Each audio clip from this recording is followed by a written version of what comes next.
So I thought I'd make a quick video update about where I am with this car. What did I do so far? Well, I got this huge radiator mounted in over here. It's in there pretty good. Got the fan mounted in. Can't really see it in the video right now. Alright, there we go. Got some light. Got the fan mounted in. It's in there pretty good. It's got 3 mounts. I don't know what car this came off of. Whatever car David took off of while he was at the junkyard. I swapped the motor of this fan with a Ford Taurus motor. So it's blowing pretty good, but because the diameter of the fan is not as big as the Ford Taurus fan diameter, it's not blowing as much air, but it's still a lot better than it was when he originally gave it to me. So I'll see how that does when I actually run coolant through this thing. So getting a radiator hose that fit ended up being kind of a hassle, but got it to work.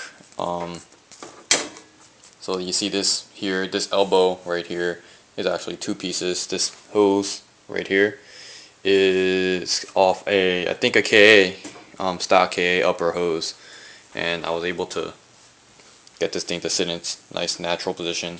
It's 2 pieces as you see here. And the issue was that this was a bigger diameter hose than that one, so I just got an exhaust transition pipe, or whatever the hell you want to call this thing. I sanded it down. Tomorrow I'm going to go get some high temperature exhaust paint to paint around this thing to keep it from rusting. The inside should be alright, since this is an iron block, and if an iron block doesn't rust inside, then steel shouldn't rust inside either, right? It's my logic, at least. Still have to clean up this wiring. I just sort of plugged it up just to see if it would run. So it's running all right. Once it turns on, it runs pretty good. It's steady at idle. It revs up all right. I didn't really rev it past 2500 since I don't really have any coolant running through this thing right now. Oh yeah, this is the bottom radiator hose. I don't know what car this hose is for, but I just found it at AutoZone and cut it up a little bit. Works great, not twisting or stretching it or anything. But yeah, it has a hard time starting up. I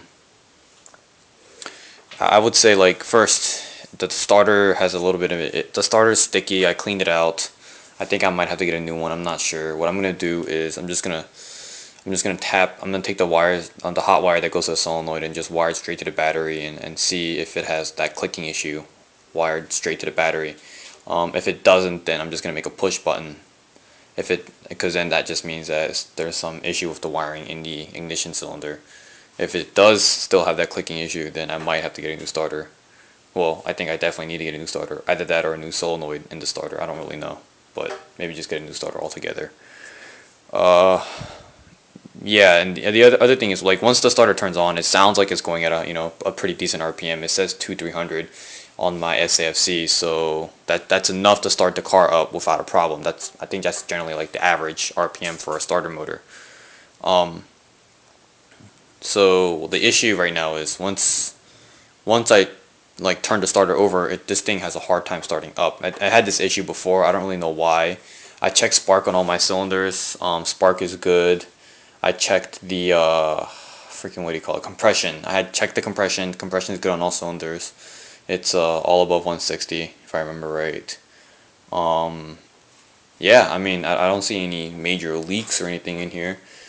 I mean, I'm pretty sure I plugged up everything. Intercooler hoses are all tight. The couplers are all tight. Don't know what's going on. So maybe it's the injectors. Maybe one of the injectors are sticking. Not really sure. Never really had an injector go bad on me before. I mean, but it revs up fine and it idles fine. It just has this hard time getting started. I have to blip the throttle a little bit. At first I thought it was the IACV, the intake air, or the idle air control valve. I don't know what it's called, but yeah, I think it's called the idle air control valve. At first I didn't have that plugged up, but after I plugged it up, it didn't really make a difference in starting up. It still takes like a minute to start up.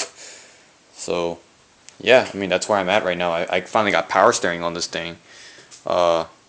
Went to David's work today and found a belt that lined up the belt. Found one that was the same size. This had one rib. This was a 4 rib belt. I needed a 3 rib belt, so I just cut off that extra rib, and it works great. Didn't hear any squealing or anything like that while I was running it. So far, no major leaks or anything like that, so that's a good sign. No puddles forming under the car, but again, I only had this car on for like, half a minute or so because I'm not running coolant through it. But yeah, I mean, power steering. Haven't had the power steering on this car since 2008, so hell yeah. I think that's it. Yeah, bolted up the exhaust, so all I got left to do is paint that thing, tighten the intercooler, tighten the radiator hoses and everything down.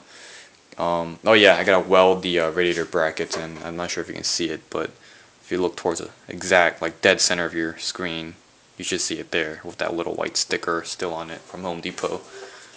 Same thing here, dead center of your screen.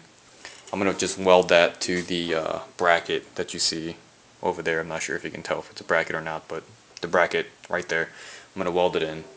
I guess that's all I really have left to do.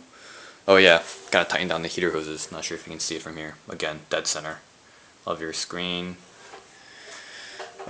Yeah, okay, I guess that's it.